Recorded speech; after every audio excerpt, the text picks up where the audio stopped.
Ooh. So I feel like I need to talk about this because some people get the impression that when you work a job like this, that you are desperate. And you may need the money. I mean, that's why you work, regardless of what shift or what type of job. At the end of the day, we're doing what we have to do in order to provide for our families, right? But I feel like I have to talk about this. I have to say this because if it's not said, then what happens is that the people who do the right thing, right? The couples who do the right thing, the wives who do the right thing, the husbands who do the right thing end up being stigmatized, stereotyped. So let the record show, not everyone who works overnight at a job is a cheater, okay? There are people who are faithful to their spouses, who wear their wedding ring.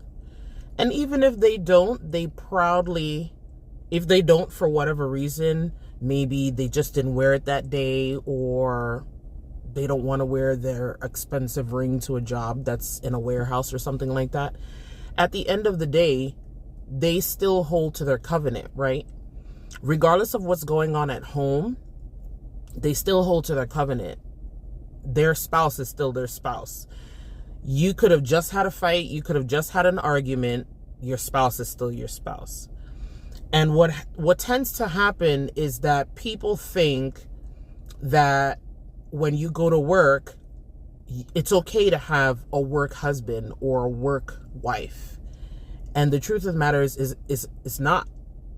It's not, because look, I met my husband at work, and at the time, you know, we were both single. I mean, we weren't in any other relationships or anything like that, thankfully.